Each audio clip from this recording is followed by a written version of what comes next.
जय भोजपुरी रउआ लोग से एगो निहोरा बाकी लाल रंग के सब्सक्राइब बटन के दबा के भोजपुरी फैंस क्लब से जुड़ जाए जा और ये घंटी वाला बटन के दबा के भोजपुरी के सब जानकारी। बहुत बहुत स्वागत बा आप लोग के भोजपुरी फैंस क्लब में। रिपोर्ट में हम बतावे जा रहल बानी पावर स्टार पवन सिंह और मेगा स्टार रवि किशन के एक साथ फिल्म जौन रिलीज भइल बा मेरा भारत महान। जी हाँ भाई लोग, ये रिपोर्ट में बताएं कि ये फिल्म एक दिन में भोजपुरी बॉक्स ऑफिस पर कितना कमाल कैले बिया और कितना कमाई कैले बिया और कितना धूम मचा के रख देले बिया और दर्शक के ये फिल्म कैसन लाग रहल बा। जी हाँ भाई लोग, बहुत दिन के बाद जौन की पवन सिंह के कोनो फिल्म देखे के मिल रहल बाटे उहो एगो देशभक्ति से भरपूर। जी हाँ भाई लोग, और बता दी कि फिल्म जौन की एक्शन से भरपूर बिया, एमे आप लोग के रोमांस कॉमेडी हर चीज देखे के मिली। और भाई लोग आप लोग देख रहल बानी स्क्रीन पर फोटो। जी हाँ भाई लोग, आनंद मंदिर थिएटर के मानी जा। जी हाँ भाई लोग, उहे एगो पोस्ट डाले बा जौन की वाराणसी के सिनेमा घर हटे,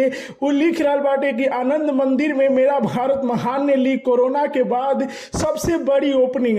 माननीय सांसद रवि किशन और सुपरस्टार पवन सिंह के मुकाबले को देखने के लिए उमड़ी भीड़। और आप लोग देख रहल बानी कि कितना भीड़ जौन की भर भर के पवन सिंह के फिल्म के देखे जा रहल बा।